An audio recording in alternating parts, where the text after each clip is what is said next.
although it's not a really appropriate phrase.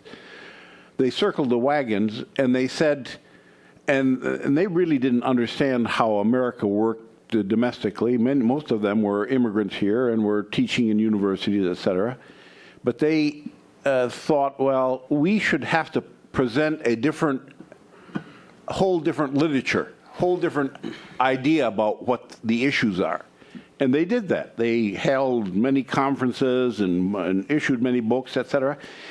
And they had a lot of people do not understand this. At that time, there was an official organization that was in charge of Middle Eastern studies on campuses around the United States called the Middle East Studies Association, which you've probably heard of, MESA. It was very conservative.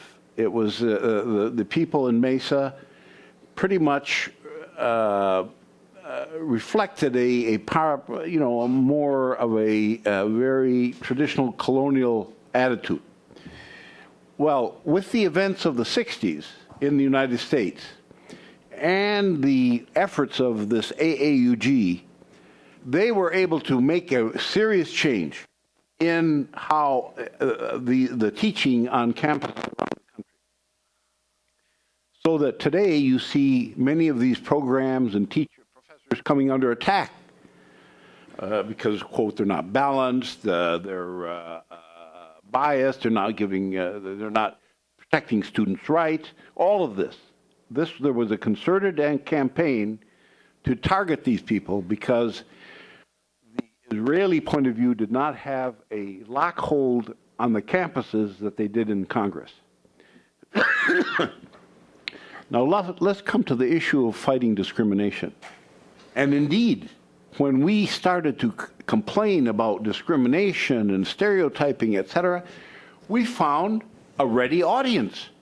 People were receptive to this. It was absolutely the correct strategy because they understood this. No, that's not American. It's not American to discriminate. And so we found a receptive audience. But when we tried to impact on the political level, they said, uh-oh, stay away from this. This is not your terrain. So, in my paper, and I didn't get a chance to talk about all this, but in my paper, I tried to talk about some of the successes. My paper was quite negative. but there have been some successes. And one of them was this AAUG and the impact on academia. Another one was the way in which, when Jimmy Carter came into office and he began talking about human rights, that was, of course, a reaction to Watergate. Jimmy Carter wanted to overcome the black